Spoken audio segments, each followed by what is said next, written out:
Hello and welcome. I'm Sarah Coates and you're watching W News, broadcasting live from the Al Arabiya headquarters. These are our top stories. Donald Trump taps up US Representative Michael Waltz as his next national security advisor. South Dakota Governor Kristi Noem is picked for Secretary of Homeland Security.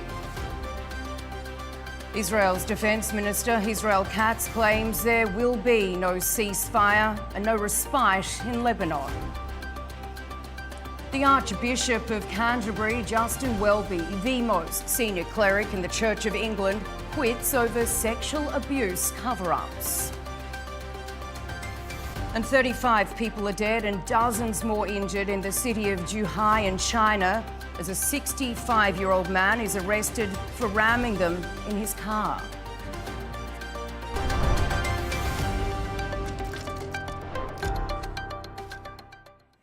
We begin in the United States, and President-elect Donald Trump is expected to choose Senator Marco Rubio as his Secretary of State as he continues to build his team after winning the election last week.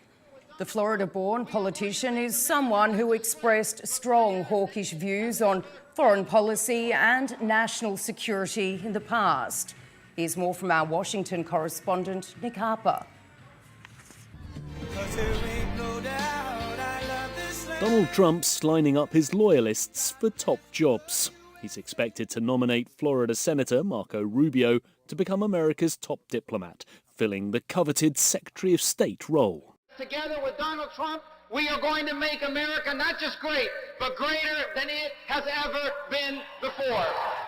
While Florida Congressman Mike Waltz is likely to become his national security advisor. Both hold hardline views about China, pointing to the direction of future US foreign policy. Trump took a combative stance towards Beijing during his first term, implementing steep tariffs on Chinese imports. Those are expected to rise to 60 or even 100% during his second term in office. Rubio has foreign policy experience, currently serving as vice chair of the Senate Intelligence Committee and sitting on the Foreign Relations Committee. If confirmed by the Senate, Rubio would become the first Latino to serve as Secretary of State, underlining Trump's gains in the election with that demographic. Congressman Mike Waltz is a former military veteran who's previously argued the US should be better prepared for war in the Pacific against China. Another close ally, South Dakota Governor Kristi Noem, is being tipped for Homeland Security Secretary. The only person in the race that I trust to do what needs to be done on these issues is President Trump. The role will be instrumental in Trump's plans to secure the US-Mexico border and enforce the mass deportation of illegal immigrants. Meanwhile, the Republicans are closing in on full control of Congress. The party has already secured the Senate and is edging closer to gaining a majority in the House of Representatives, with vote counting continuing in more than a dozen races. With all of these nominations and appointments, it's clear that loyalty is being rewarded. Trump's picks for the top jobs are going to people who've remained faithful to the former president. They're now stepping up to fulfill his plans for more muscular foreign policy and tighter border security. Nick Harper, Al Arabiya News, Washington. Let's go live now to Washington, D.C., where our chief correspondent, Simon Marks, is standing by. Simon, thank you for joining us. Firstly, what is the next priority in terms of filling positions, and any idea who Mr. Trump could be looking at?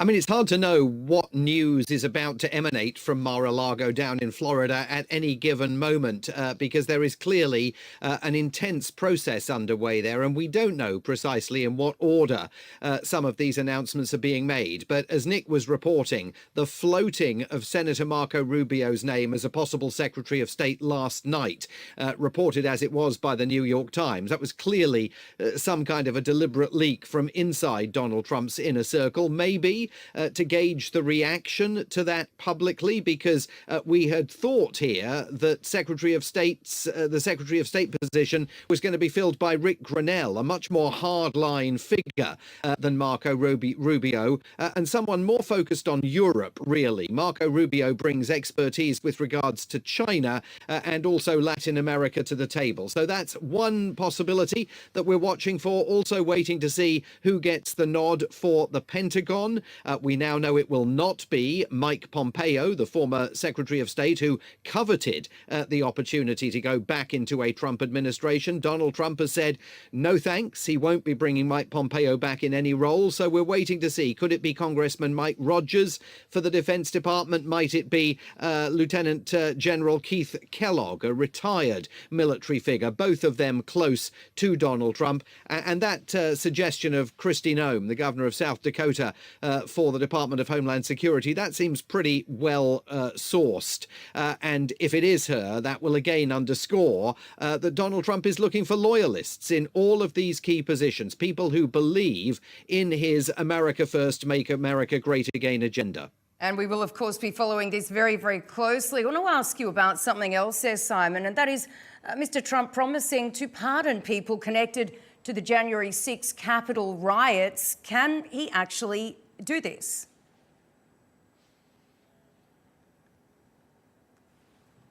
Yes, he can. He absolutely can pardon anyone that's been convicted of federal crimes. Not all the January 6th protesters have been convicted in federal court, but many of them have been.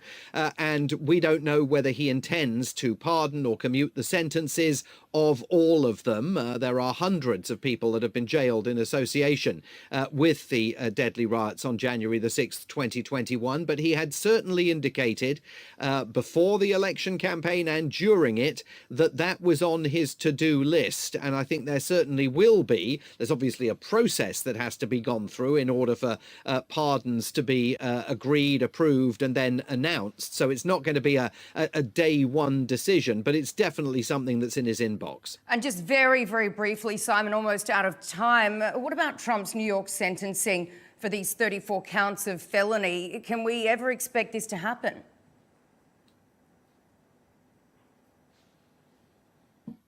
Well, it increasingly looks like it's never going to happen. The judge in the case has received an appeal today from Trump lawyers saying that all of this should be set aside now that Donald Trump is about to become president of the United States again. The judge has delayed processing that was underway ahead of the sentencing that was due to take place on November the 26th. And I think most legal analysts think that it's perfectly possible he won't get sentenced, and even possible that the conviction will be set aside.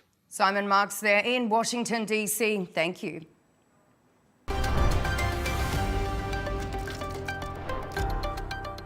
Let's take a look at some other stories making news around the world today. US Secretary of State Antony Blinken is heading to Brussels as Washington looks to surge military aid to Ukraine and reassure European allies in the final days of President Joe Biden's term. Blinken will engage in discussions with European Union and NATO officials in Belgium's capital. Gang violence in Haiti has forced the temporary closure of the international airport after 2 US passenger planes were shot at as they approached Port-au-Prince. Videos circulating on social media show bullet holes in the cabin of one aircraft, while a crew member sustained minor injuries. The escalation in violence comes hours after Haiti's interim Prime Minister Gary Coney was fired and replaced by Alex Didier Filzami. An inquiry into a brutal stabbing attack at a mall in Sydney's iconic Bondi earlier this year has found that the perpetrator, Joel Cauchi, fatally stabbed 6 people and injured 10 others in the space of just 3 minutes. The rampage left a baby without her mother and prompted renewed debate about gendered violence.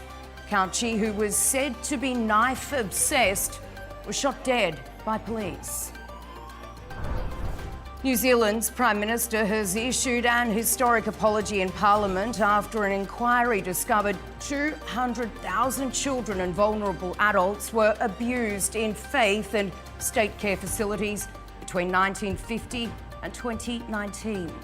A report on the scandal revealing a wide range of abuse, including rape, sterilisation and forced labour, with many of the disabled victims coming from Maori and Pacific communities.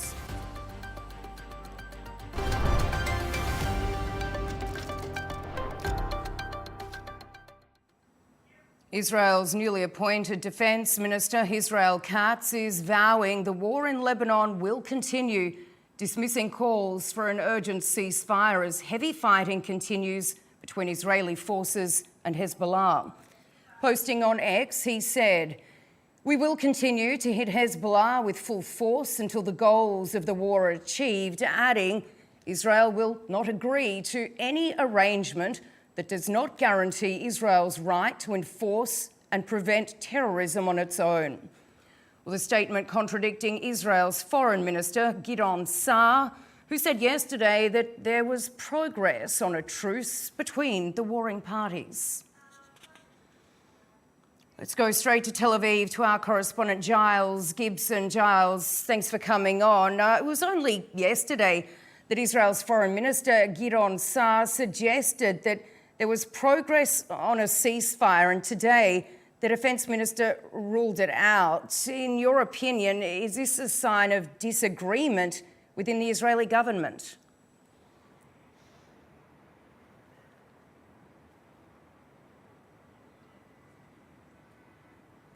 Well, Sarah, certainly very mixed messages coming from the men who are right at the top of the Israeli Prime Minister Benjamin Netanyahu's government. And I think a really subtle but significant change in tone from Israel Katz, the new defense minister. Just looking at this post that he put out earlier on X, he talked about a picture of victory and worsening Hezbollah's capabilities. So in that language, there is a sense of continuity, right? Of not getting the job done just yet.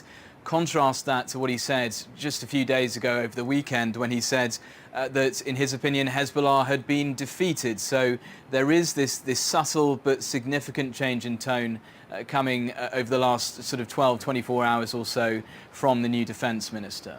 And Giles, Lebanon Speaker Nabi Berri, who negotiates on behalf of Hezbollah, said on Tuesday that there is no sane person who thinks that we will agree to a settlement or a solution that achieves the interest of Israel at the expense of Lebanon and its sovereignty. Is this a sentiment shared by the Lebanese political establishment?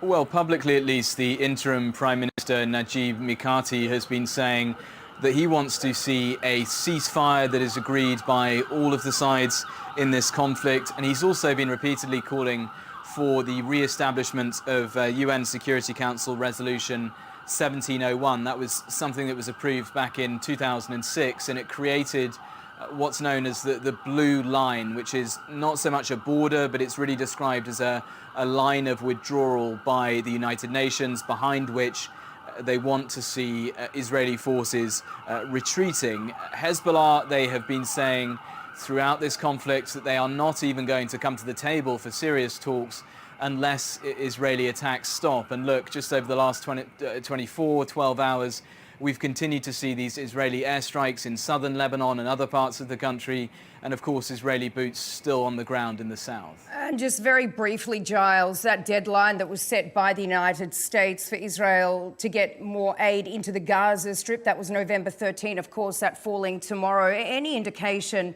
that this is actually happening?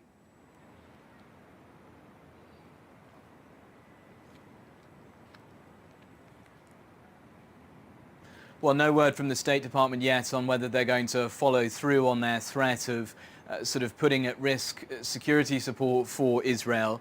But we have had these 8 agencies, including Oxfam and Save the Children, saying that in their opinion, Israel has just not done nearly enough to meet the criteria set out in that letter sent by the Biden administration on the 13th of October to the Israeli government. And they're also saying that actually the Israeli government has taken actions that have dramatically worsened the humanitarian situation inside Gaza since that letter was sent. Giles Gibson, they're live in Tel Aviv. Giles, thank you.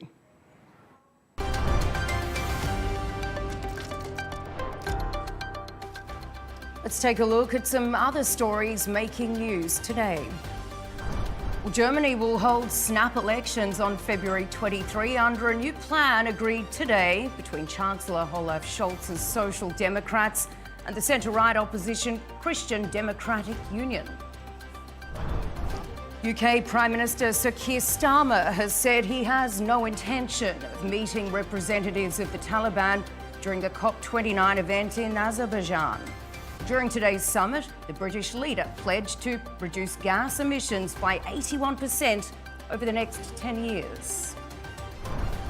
French newspaper Le Monde, alongside several other publications, have taken joint legal action against social media platform X. Now, they claim the site used their content without paying for it and violated publishing rights.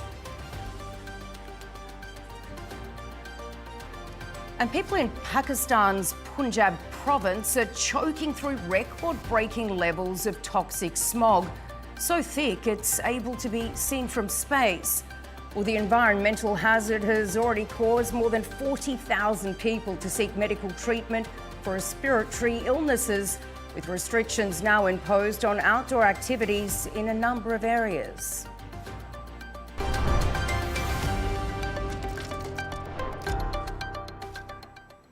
To the United Kingdom now, and the Archbishop of Canterbury, Justin Welby, England's most senior cleric, has resigned after a report found that the Church of England covered up sexual abuse by barrister John Smith. Now, the report accused Smith of abusing more than 100 children and young men in the UK and Africa over 5 decades, and concluded that he might have been brought to justice had Mr. Welby formally reported it to police a decade ago. Now, for more, I'm joined from London by Ollie Barrett. Ollie, thank you for coming on. Firstly, this news comes 5 days after the publication of the report into Smith. Why has Justin Welby decided to resign today?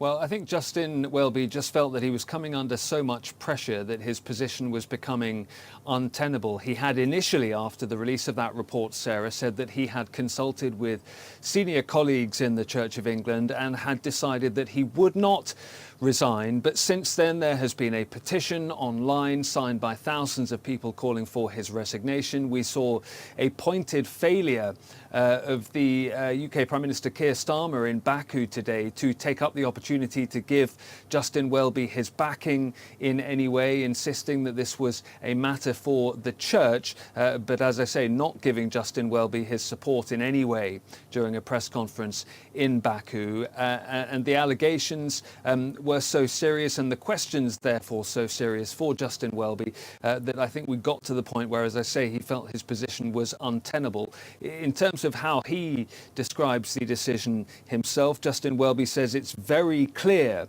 that he must take personal and institutional responsibility for his response when first told of the allegations surrounding John Smythe and the details of wrongdoing back in 2013. Justin Welby saying in the statement that he thought at the time the police had been notified and that therefore the case was being handled. But that independent report that you referenced said that Justin Welby himself could and should have done much more to deal with what is clearly one of the most prolific abusers ever to have been associated with the Church of England. And Ollie, in a statement posted on X, Welby says, when I was informed in 2013 and told that police had been notified, I believed wrongly that an appropriate resolution would follow, but the independent report suggested that he could and should have reported this to the police. These are contradictory, are they not?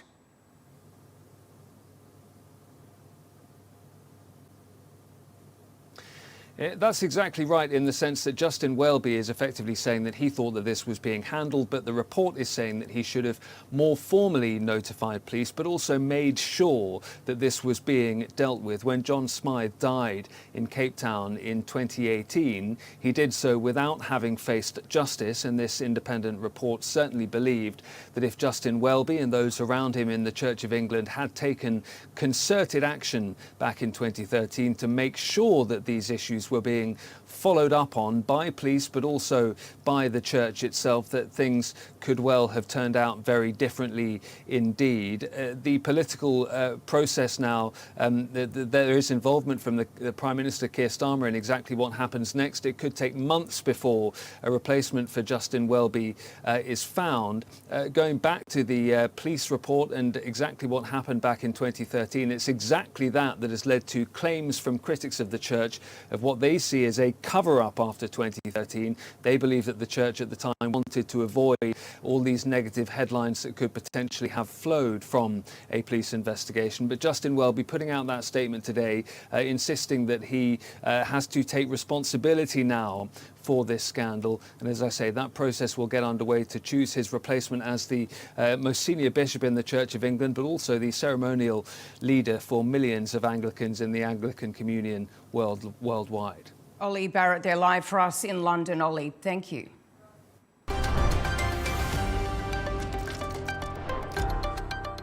At least 35 people are dead and dozens wounded after a 62-year-old man deliberately rammed his car into a sports centre in the southern Chinese city of Zhuhai late Monday.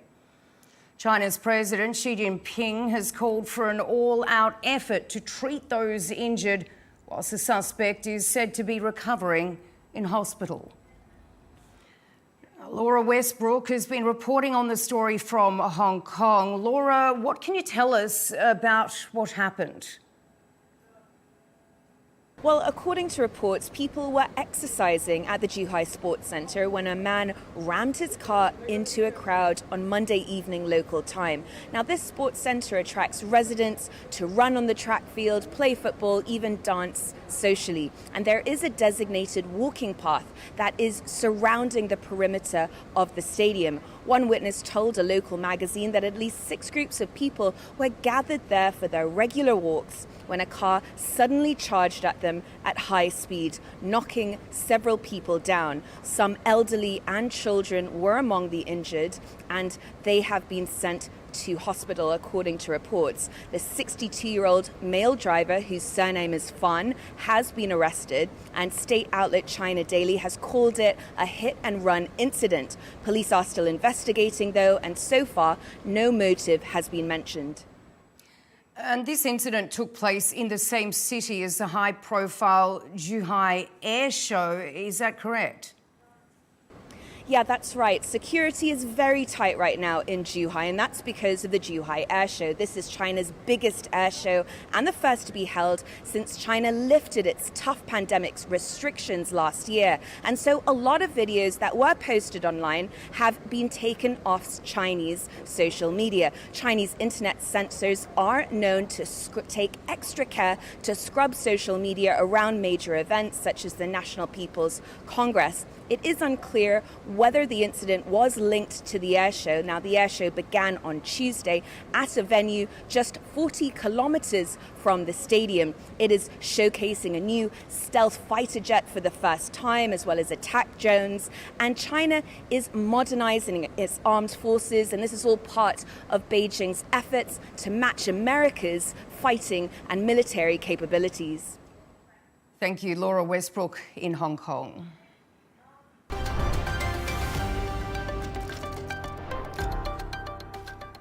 Police in Amsterdam have arrested at least 5 more people in the wake of last week's clashes, which broke out between locals and supporters of Israeli team Maccabi Tel Aviv following a Europa League football game. Now, overnight, the city saw another surge in violence with an empty tram set on fire, although it remains unclear as to whether these incidents are linked. Our correspondent Will Denslow sent us this report. More unrest on the streets of Amsterdam. An empty tram was set alight with some rioters reportedly shouting "Free Palestine," according to local media. Yes, that's the place where I was grown up, in that area. So I saw it. Yeah, it's terrible. It's terrible. It's scary. It's anxious. Meanwhile, police say they've made 5 more arrests in connection with the violence seen Thursday when Israeli football side Maccabi Tel Aviv played a match in the Dutch capital. Amsterdam looks back on a pitch-black night, and it is still dark today. Hateful anti-Semitic rioters and criminals attacked and beat up Jewish Israeli visitors to our city. The new arrests are in addition to the more than 60 made by the authorities immediately after Thursday's events. Dutch Prime Minister Dick Schoof called the attacks nothing short of shocking and reprehensible. Some of the travelling Israeli supporters have also been accused of violence and chanting anti-Arab slogans. The city has subsequently imposed a temporary ban on demonstrations. The reason of the violence is not explained well or explored well in the right way. I think it is very, I'm sure there's anti-Semitic reasons to the things that happened, but I think a bigger explanation is the war and the genocide that is happening in Palestine. And I think that part of the story, that the lack of the reasoning there creates a lot of anger around me, with me, and around the people I'm with. Attention is now turning to Paris and Thursday's Nations League fixture between France and Israel. Roughly 4,000 police officers are being deployed to the game, and Israel's National Security Council has warned citizens about attending sporting events. French President Emmanuel Macron is due to attend, and authorities say they won't tolerate any violence. William Denslow, Al Arabiya News.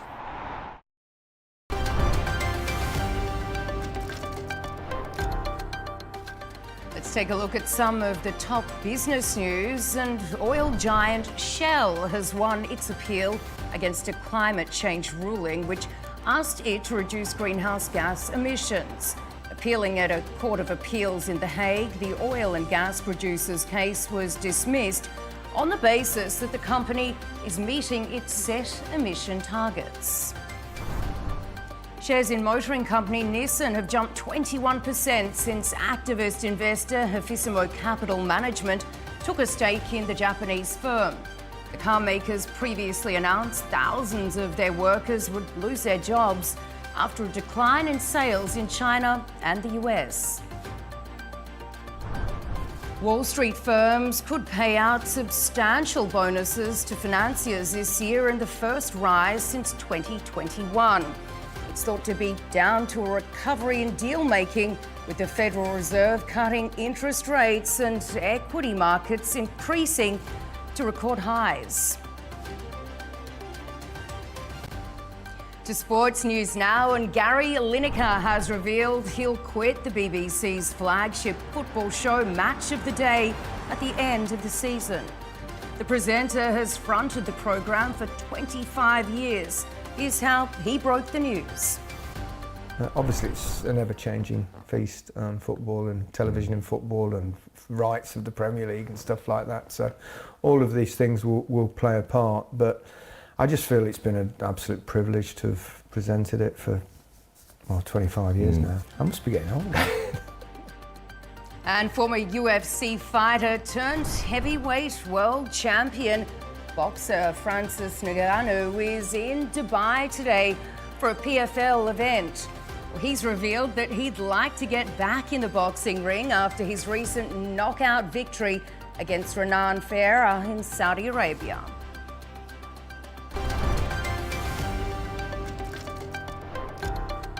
Let's get a reminder of our top stories. And Donald Trump taps up US Representative Michael Waltz as his next national security advisor. The South Dakota Governor Kristi Noem is picked for Secretary of Homeland Security. Israel's Defence Minister Israel Katz claims there will be no ceasefire and no respite in Lebanon. The Archbishop of Canterbury, Justin Welby, the most senior cleric in the Church of England, quits over sexual abuse cover-ups. And 35 people are dead and dozens more injured in the city of Zhuhai in China as a 65-year-old man is arrested for ramming them in his car. And that is it for us at W News. Thanks for joining us. Coming up next is Tom Burgess-Watson with GNT. Good night.